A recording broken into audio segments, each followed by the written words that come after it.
As we stand at the threshold of the 2025 Atlantic hurricane season, I come to you not just as your Prime Minister, but as a fellow citizen, a father, a neighbor, a member of this resilient and proud island community. Each year, the start of hurricane season brings with it a mix of reflection and resolve.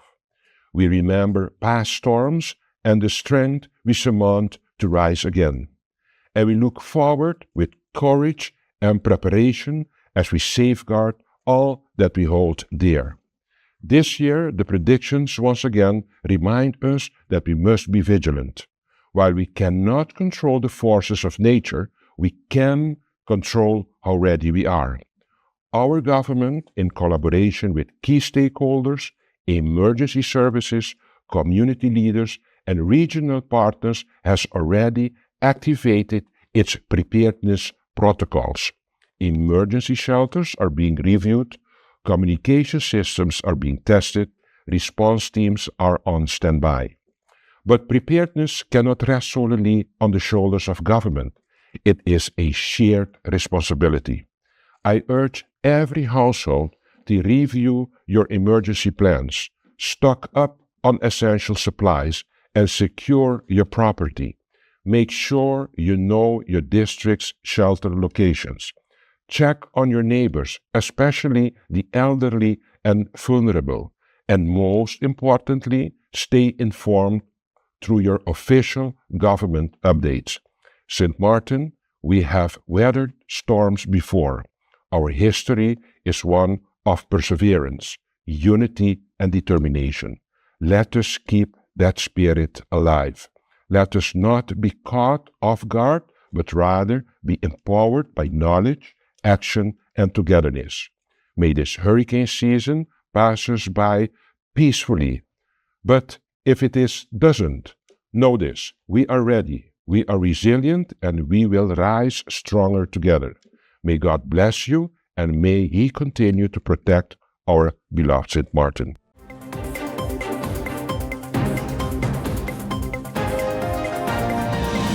Hello, St. Martin.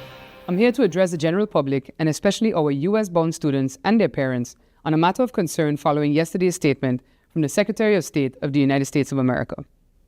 As many of you may have heard over recent weeks, I have been urging our students and their families to closely monitor the steps being taken by the current US administration to curtail or otherwise discourage international student presence in their country. Yesterday, the United States issued a directive to its embassies to stop scheduling interviews for student visas as the administration considers a stricter approach to examining and analyzing visa applicants' social media profiles. This may include, but is not limited to, your Facebook, TikTok, Snapchat, Twitter, YouTube, Twitch, and Instagram accounts. While unfortunate, this is not a decision that we can influence or change at St. Martin. Students and their families can only prepare for whatever impact these decisions may have on their academic journey. For several weeks now, I have cautioned our students everywhere to consider their academic and social standing in and outside of the US as a matter of principle. The internet is forever. While recording and posting your day-to-day life, school fights, verbal arguments, or content that could be branded as dangerous may seem cool in the moment, trust and believe that it can and will be used against you by those who can freely access it.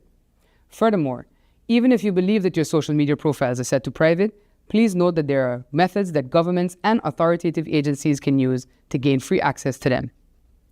This matter is not something that the Ministry of Education, Culture, Youth and Sport can influence or change in any way, shape, or form.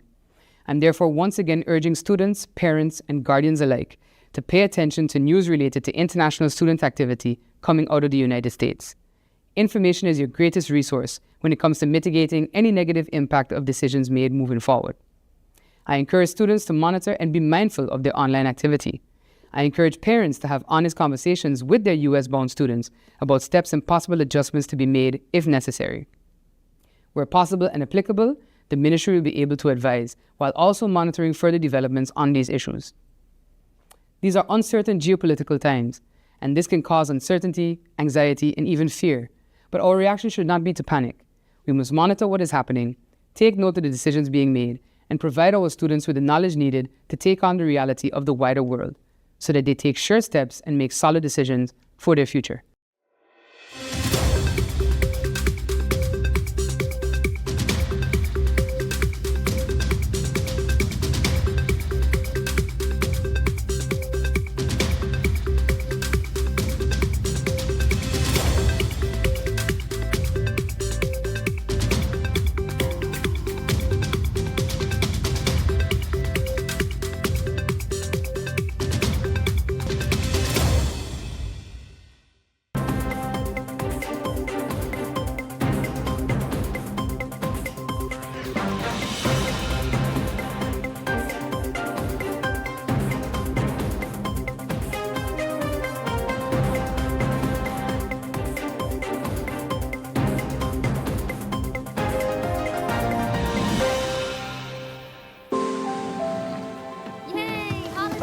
How do ideas become plans? Plans become memories. So you like my new grill? And dreams become your life. This is retirement. Do you remember when hope became a house? When that house became a home? Your ideas are everything, and we're here to help make them happen. Your idea of yes, I can happens here.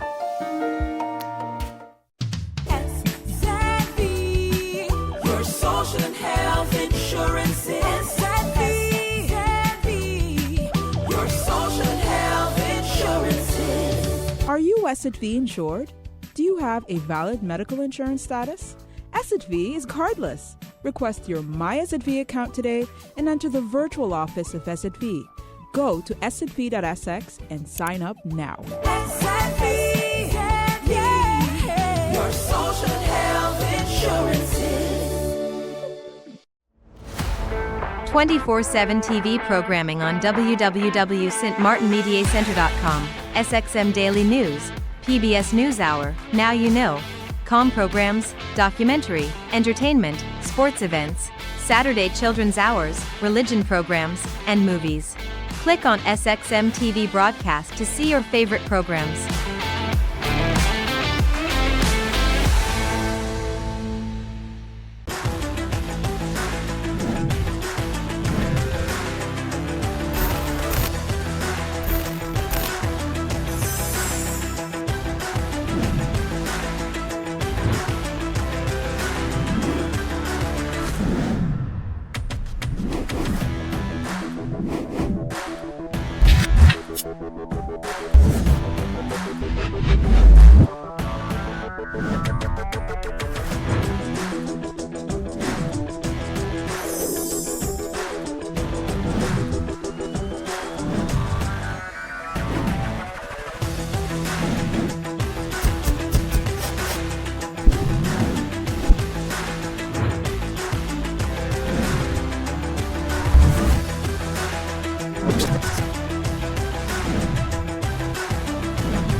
Today's symposium is extremely important because it helps the community to understand, in particular the business community to understand the reasons why the banks, central banks and government require information so that they then know and see what we do with this information and why it's important for them to give us much details about the various transactions, particularly when it comes to, like in this case, the balance of payments, which is about the transactions that people pay, and then to give it a correct, let's say, definite explanation, because then we are better able to see how the monies are flowing through in the economy from one year to the next. We can see where it's more or less, and that way we also get our pulse on the economy.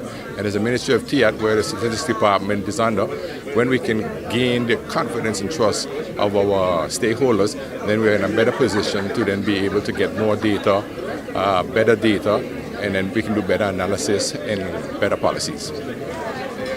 We are hosting this symposium today because we want to create awareness about the importance of data and statistics for policy making, for research, but also for economic analysis.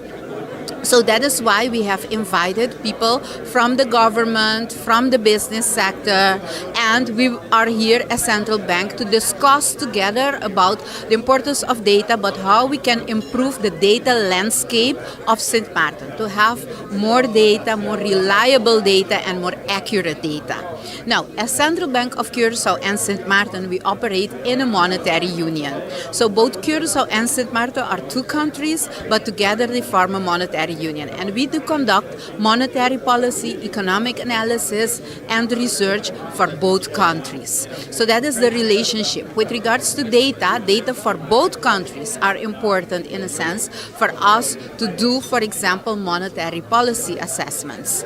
In that sense, today during the conference, we are focusing on an important statistical overview that we compile, which is the balance of payments statistics. And the balance of payments is compiled for the monetary union, for Curaçao and Sint Maarten. In that sense, it is important for both countries, for us to collect reliable data for both countries, because at the end of the day, we have one union with one peg, and we want to preserve that peg, or as say, the external stability. And my first question is, what has been your experience where data collection at St. Martin is concerned? I want to ask for a report card, but I'm afraid of the grade. So what has been your experience thus far? So as a central bank, you gather data from different sources, different entities, etc. So we have you can have various experiences in collecting data. For example, if I give an example regarding commercial banks, for example, they have obligation to report to us, so they are easily engaged in providing data. The biggest challenge, for example, is regarding the private sector, where for them, for example, it's not the priority to provide the data, or they are busy with other things, and you have to, as experience that we saw, is you have to make it easier in some ways that the collaboration will be better in that sense. So that's something we also try to improve every time, because if we make it easier for the reporter, they will also collaborate and provide the data in the way you want and in accurate way you need it. The word challenge has been mentioned several times. Minister of Finance started with that. Central Bank has continued that flow. We also found it challenging to collect the data on different levels. I think it's data that should be easily accessible, like incoming people. Obviously, we're looking at boats, crew, but also obviously with the private sector itself. We did a demand and supply analysis and collecting that data, especially when it comes to financials. People find it harder to share that. I think that is an indication of a trust level, which is countrywide. And so it's been challenging, but I think we have been able to collect sufficient data, obviously, to conclude that the marine industry has a significant impact on the GDP, 16%. So it is available, but I think what was suggested is making it easier to provide data through systems and technology should definitely help, because then it's not a matter of trust. It's something that's part of a process that you follow on a regular basis. I think it's not the case of data being available. It's about sharing data and also verifying that the data that you share is the accurate data, because there's a lot of data out there, but I think everything that we communicate should have a verification whether or not the data is correct, because incorrect data is a recipe for disaster. Let me give you an example. The end of last year, some tourist arrival data was shared, and it wasn't verified with the airport. As a result, we now, and that is the good news, we set up a sort of a committee between the Bureau of Statistics, also Justice, Immigration Department, together with the St. Martin Tourism Board and the airport, to make sure that whatever data we communicate is the correct data. And we're using two different sources of information to make sure that everything is correct before we communicate it.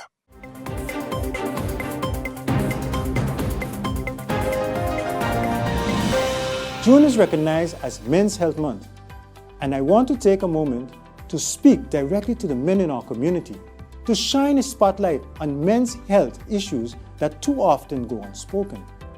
Men's Health Month plays a vital role in raising awareness about specific health challenges men face. It encourages early detection, preventative care, and empowers men to take charge of their well-being by adopting healthier habits, all with the goal of improving their health and quality of life.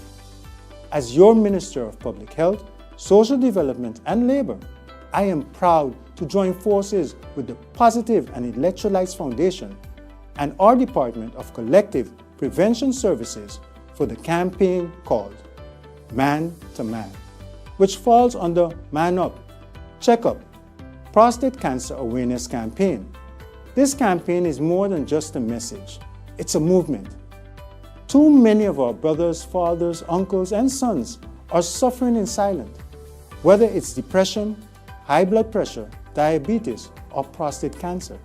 And the truth is, men often wait too long to get help, and sometimes we don't even get help at all. We've been taught, tough it out, be strong, be quiet, don't cry, even man up yourself, push through. But strength is not silence. Strength is knowing when to act. This Men's Health Month, we want to remind every man, your health matters. Get your regular checkups. Check in with your doctor. Don't ignore the signs your body is giving you. Talk to your doctor about things that may feel uncomfortable. Eat well, stay active, move your body, and get enough rest.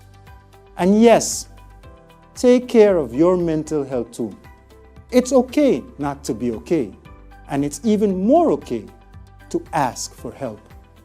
We'll be sharing expert advice and stories from men just like you, all aimed at breaking the stigma around men's health.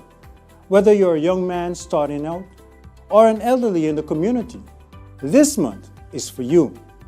If you're a brother, a father, a friend, or someone who loves a man, this message is for you too. Support each other. Lift each other up. Let's break the silence. Let's build a healthier future together. Help us spread the word. Encourage the men in your life to take charge of their health. This is more than a campaign. This is about saving lives, one conversation at a time. I'm your Minister of Public Health, Social Development and Labor, Richna Brugh, and I'm talking to you, man to man.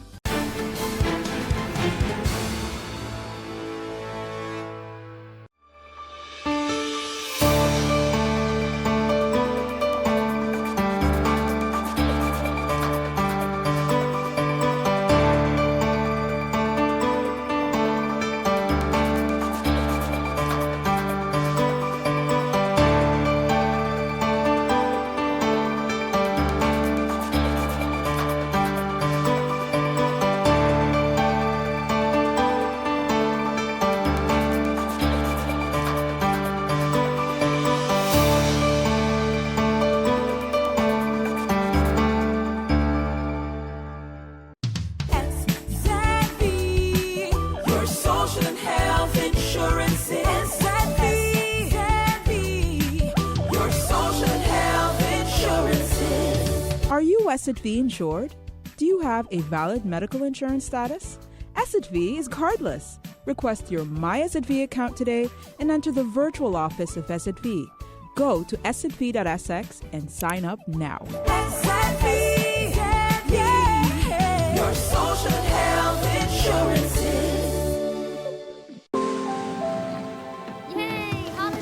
How do ideas become plans? Plans become memories. So you like my new grill? And dreams become your life. This is retirement. Do you remember when hope became a house? When that house became a home? Your ideas are everything, and we're here to help make them happen. Your idea of yes, I can happens here. 24/7 TV programming on www.stmartinmediacenter.com, SXM Daily News, PBS NewsHour, Now You Know, comm programs, documentary, entertainment, sports events, Saturday children's hours, religion programs, and movies. Click on SXM TV broadcast to see your favorite programs.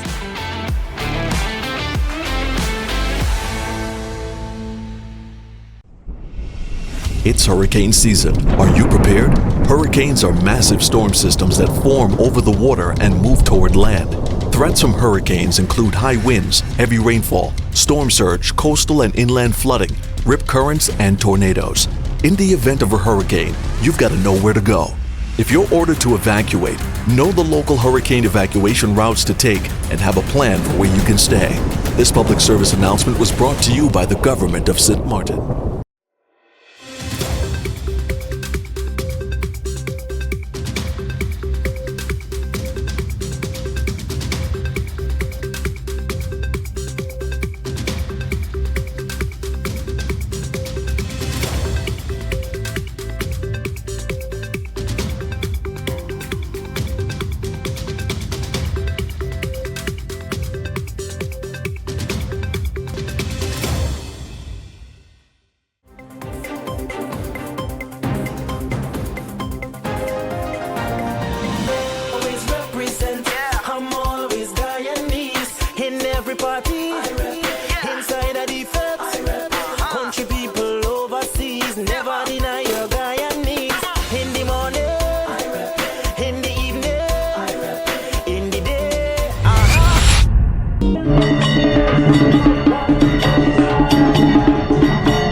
Guys, while the art is warming up, I want to take you back to the day before. Priya and Tiffany were very creative. They designed the banner and got it printed at Colorite. A huge shout out to Gordon for making this happen. Thank you. You're welcome.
But the motorcade has grown. There's so much participant this year. Let me just show you. I'm here at the airport. There's the landing strip. And here's the first pilot car, the security car.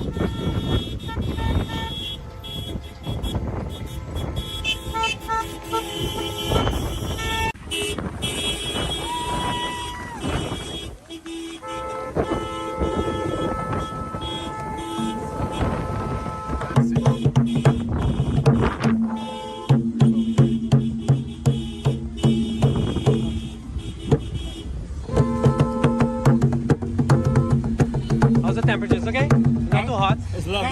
It's good? So it's gonna be hot if you don't have no drinks, but we have coconut water. We have beautiful coconut water. Lovely. You see how cold kick and you don't feel nothing. Okay, that's perfect. Don't feel no pain. I can see you guys enjoying yourself here. For the first time, love it. Absolutely love it. I see the group is bigger this year also. Yeah. It is, yeah, way bigger. Lovely. We have a lot of lovely cars. Yeah. Yeah, a lot of cars. A lot. Lovely. Mr. Robert.